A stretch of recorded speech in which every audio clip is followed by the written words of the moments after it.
नमस्ते एवरीवन, आप सभी का मेरे यूट्यूब चैनल पर स्वागत है। हम पिछली क्लास में हाइपर कॉन्जुगेशन की बात कर रहे थे। हाइपर कॉन्जुगेशन को हमने विस्तार से पढ़ा है। वहाँ हमने जो है बिना बॉन्ड का अनुनाद भी देखा है, इसलिए उसे हमने नो बॉन्ड रेजोनेंस का नाम भी दिया है। सर्वप्रथम हाइपर कॉन्जुगेशन को जो है बेकर एंड नाथन ने सन 1935 में जो है खोजा और उसके बारे में हमें विस्तृत जानकारी दी। तो उस कारण उस प्रभाव का नाम बेकर एंड नाथन इफेक्ट भी कहलाता है, बेकर नाथन प्रभाव। अब उसके बाद में जो आपका इस यूनिट में अगला टॉपिक है वो है एरोमेटिसिटी या एरोमेटिकता। देखो, एरोमेटिक और एलिफेटिक ये चीज़ आपने कई बार सुनी होगी, लैब में काम करते दौरान भी, और किताब में भी आपने कई बार इसको सुना होगा। इस नाम को एरोमेटिक किसे कहते हैं, एलिफेटिक किसे कहते हैं, एंटी एरोमेटिक किसे कहते हैं। तो देखो, एरोमेटिसिटी क्या होती है। ऐसे समतल चक्रीय यौगिक अथवा अणु जो हकल नियम का पालन करते हैं एरोमेटिक यौगिक कहलाते हैं, और इनके इस गुण को जो है एरोमेटिकता कहा जाता है। अब बात यह आ गई कि साहब समतल चक्रीय यौगिक जो हकल नियम का पालन करें, तो हकल नियम क्या है साहब? हकल, ये सबसे बड़ी समस्या है। इसीलिए मैं कहता हूँ केमिस्ट्री को कभी रटा नहीं जा सकता। केमिस्ट्री को आप पॉइंट टू पॉइंट आप समझोगे और एक चीज़ दूसरे से बिल्कुल लिंक्ड है। तो अब यहाँ पर आपको हकल रूल पता होना चाहिए, तो एरोमेटिसिटी पढ़ पाओगे आप। तो हकल रूल जो होता है वो होता है 4n+2 पाई इलेक्ट्रॉन आपके उस समतल चक्रीय यौगिक में होने चाहिए, तब तो वो एरोमेटिक होगा, अन्यथा वो एंटी एरोमेटिक या नॉन एरोमेटिक होगा। तो देखिए, ऐसे समतल चक्रीय यौगिक अथवा अणु जो हकल नियम का पालन करते हैं एरोमेटिक यौगिक कहलाते हैं, और इनके गुणों को एरोमेटिकता कहा जाता है, या इनके गुण को एरोमेटिकता कहा जाता है। वे सभी कार्बनिक यौगिक जो बेंजीन के समान रासायनिक व्यवहार प्रदर्शित करते हैं एरोमेटिक यौगिक कहलाते हैं। हम जानते हैं, हाँ, बेंजीन सबसे सिंपलेस्ट आपका एग्जांपल है एरोमेटिक का, और हमने यही पढ़ा है कि बेंजीन एरोमेटिक होती है साहब, होती है। अब बेंजीन की जो जो केमिकल रिएक्शन से अगर वैसी केमिकल रिएक्शंस और कोई दूसरे कंपाउंड भी देते हैं तो उन्हें हम एरोमेटिक यौगिक कहते हैं। तो देखो, अगला टॉपिक आपका एरोमेटिकता के गुणधर्म। एरोमेटिकता जिनमें पाई जाती है उनमें क्या क्या गुण होते हैं, या ऐसे कौन से गुण हैं जो होने चाहिए एरोमेटिकता होने के लिए। कार्बनिक यौगिकों में एरोमेटिकता होने के लिए निम्न गुण होने चाहिए। देखो, सबसे पहले आपके कंपाउंड का समतलीय और चक्रीय होना आवश्यक है। देखो, एरोमेटिक यौगिकों के अणु समतल चक्रीय, जिनको हम बोलते हैं प्लेनर साइक्लिक, होने चाहिए। दूसरा जो आपका मुख्य पॉइंट है वो है अणु आपका असंतृप्त होना चाहिए, अर्थात उसमें द्विबंध होने चाहिए। संतृप्त किसे कहते हैं? जहाँ पर सभी एकल बंध हो, अर्थात वहाँ डबल बंध और ट्रिपल बंध नहीं होने चाहिए, तो वो कहलाएंगे आपके संतृप्त अणु। और एरोमेटिक होने के लिए अणु को असंतृप्त अर्थात अनसैचुरेटेड होना चाहिए। तीसरा है संयुग्मित द्विबंधों का होना आवश्यक है, अर्थात सिग्मा एवं पाई बंध एकांतर क्रम में होने चाहिए। तीसरी मुख्य शर्त यह है कि संयुग्मित द्विबंध का होना भी आवश्यक है। द्विबंध है उससे एरोमेटिक नहीं हो जाएगा, ट्रिपल बॉन्ड है उससे एरोमेटिक नहीं हो जाएगा आपका कंपाउंड। यहाँ पर जो है द्विबंध और सिंगल बंध जो है वो एकांतर क्रम में होने चाहिए, मतलब एक छोड़कर एक, जिसे हम एकांतर बोलते हैं। इनमें पाई इलेक्ट्रॉन चक्रीय रूप में अस्थानीकृत होते हैं, अर्थात डीलोकेलाइज्ड। मैं इनऑर्गेनिक केमिस्ट्री के पहले यूनिट में आपको पढ़ा चुका हूँ, डीलोकेलाइज्ड और लोकेलाइज्ड इलेक्ट्रॉन, है ना, बॉन्ड, जो मैंने बताया पिछली क्लास में आपको। तो इनमें इलेक्ट्रॉन चक्रीय रूप में अस्थानीकृत होने से, अर्थात पूरी रिंग में घूमते हुए रहने चाहिए। यह यौगिक इलेक्ट्रॉन स्नेही प्रतिस्थापन अभिक्रिया प्रदर्शित करते हैं। इससे जो है ये एरोमेटिक यौगिक होते हैं वो इलेक्ट्रोफिलिक सब्स्टिट्यूशन रिएक्शन जो है शो करते हैं, अर्थात जो है इलेक्ट्रॉन स्नेही प्रतिस्थापन अभिक्रियाएं देते हैं। इनकी वलय में उपस्थित पाई इलेक्ट्रॉनों की संख्या हकल नियम के अनुसार 4n+2 पाई इलेक्ट्रॉन होनी चाहिए। यहाँ आप पाई इलेक्ट्रॉन भी लिख दीजिएगा, पाई इलेक्ट्रॉन होनी चाहिए। यह है हकल का नियम। अब विस्तार से हम हकल नियम के बारे में चर्चा कर लेते हैं, क्योंकि हकल नियम हमें आएगा तो एरोमेटिसिटी हम निकाल पाएंगे। तो आपका जो अगला टॉपिक है वो है हकल्स रूल, हकल का नियम या हकल का 4n+2 नियम। बेटा ये देखो बहुत ही छोटा सा एक टॉपिक है, सेपरेटली यहाँ से क्वेश्चन पूछा भी जा सकता है और पूछा जाता भी है, बट यहाँ से क्वेश्चन आपको कंपटीशन एग्ज़ाम में और अपने यहाँ थ्योरेटिकल जो आप एग्ज़ाम में बड़े क्वेश्चंस करोगे, उन क्वेश्चंस को सोल्व करने के लिए ये नियम आपके लिए बहुत ही मददगार साबित होगा। क्योंकि अगर आपको हकल नियम पता नहीं है तो आप किसी भी कंपाउंड की एरोमेटिसिटी, एंटी एरोमेटिसिटी या उसकी कई सारे जो प्रॉपर्टीज़ है उनको नहीं पहचान पाओगे। और उनको नहीं पहचान पाओगे तो मैं मानता हूँ कि आपका क्वेश्चन कहीं ना कहीं गलत होने की संभावनाएं बनी रहेगी। तो ये छोटे छोटे टर्म्स हैं, छोटे छोटे रूल्स हैं, इन नियमों को आप एक कंसेप्ट बना के और लिख लिख के इनको समझने का प्रयास करें। इनकी एक अलग से छोटी बुकलेट आपकी बनाएं आप लोग, जिनमें इन सब चीज़ों को आप मेंशन रखें। तो देखो हकल्स रूल क्या कहता है। सन 1931 में रिच हकल ने क्वांटम यांत्रिकी के आधार पर कुछ एक चक्रीय यौगिकों का अध्ययन किया और एरोमेटिकता से संबंधित एक बहुत ही महत्वपूर्ण नियम दिया, जिसे हम हकल नियम या 4n+2 नियम कहते हैं। ठीक है।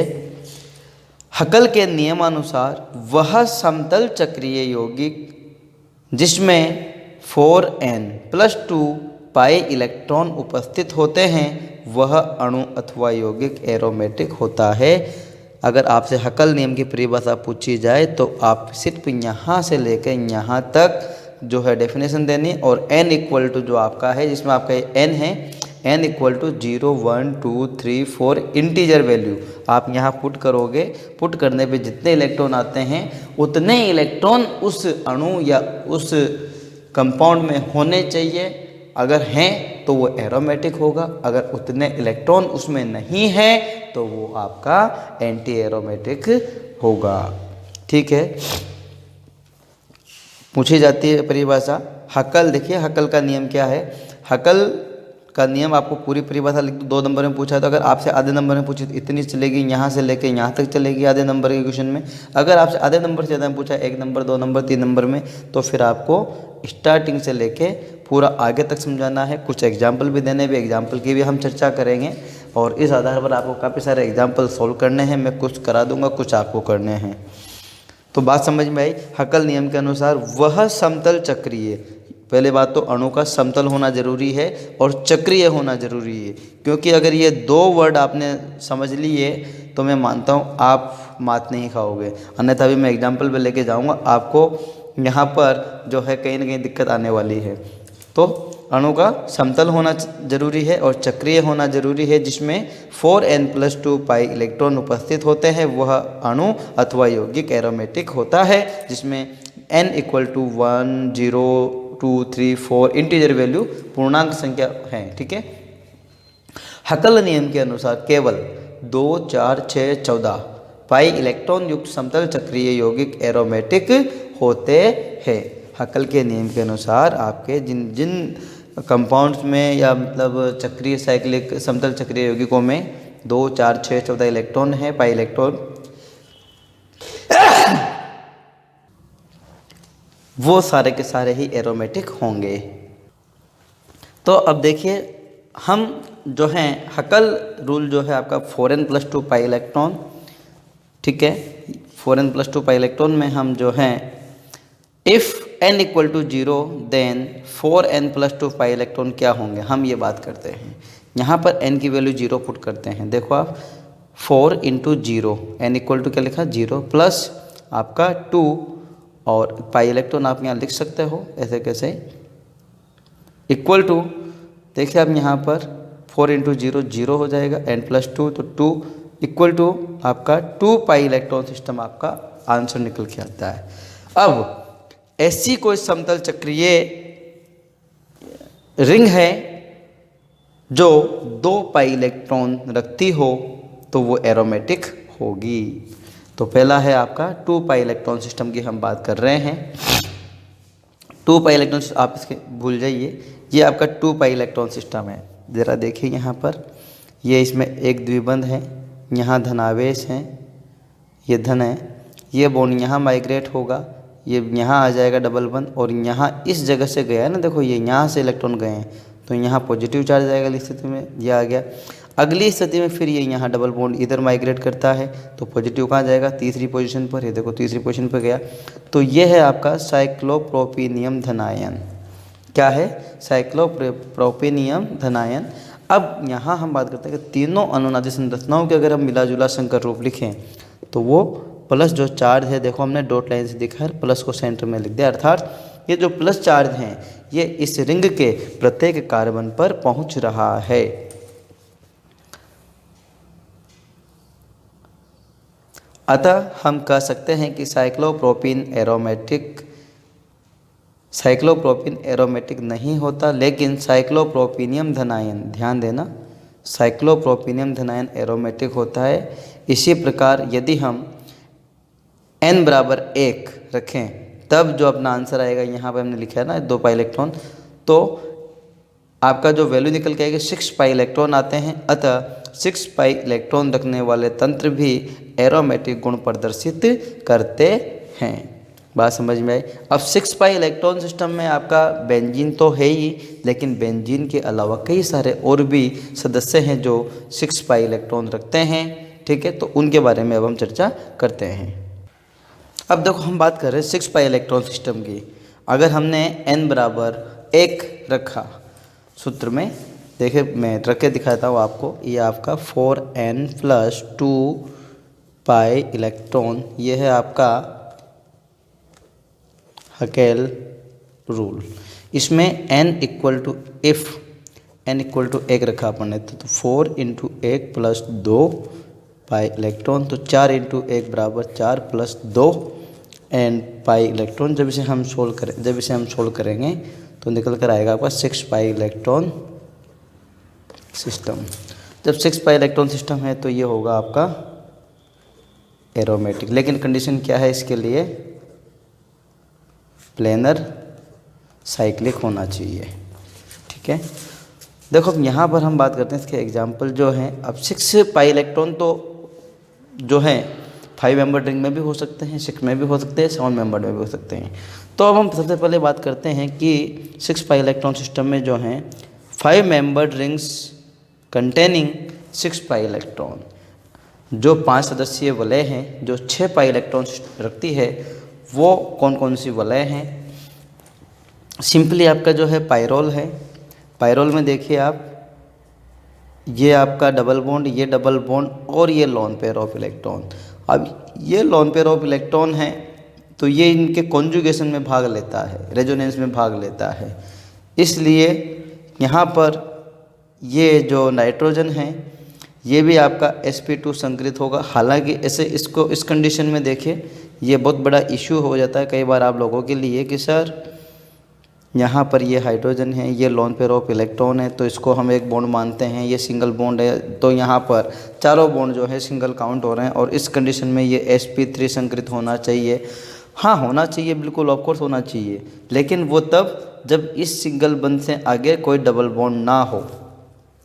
ठीक है, अगर आपका ये लोन पेयर ऑफ इलेक्ट्रॉन जो यहाँ पर हैं, अगर ये लोन पेयर ऑफ इलेक्ट्रॉन किसी कॉन्जुगेशन में भाग ले रहा है, अर्थात रेजोनेंस में भाग ले रहा है, रेजोनेंस में जा रहा है, तो फिर ये नोट कर लो, आप इसे याद रख लो, बस रट लो इस चीज़ को रटने के लिए, ये आपका जो परमाणु होगा वो sp2 हाइब्रिडाइज होगा।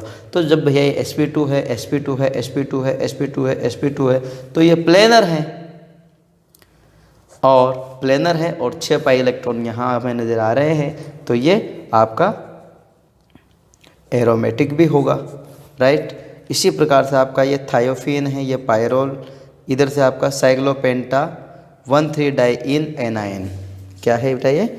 साइक्लोपेंटा 1,3 डाइइन एनायन, जिसमें आपका ये ऋणायन जो है यहाँ ये भी इसमें पार्टिसिपेट कर रहा है, ये ऋणायन यहाँ चला जाएगा, ये यहाँ चला जाएगा, फिर आगे ये फर्दर इस तरीके से आ जाएगा।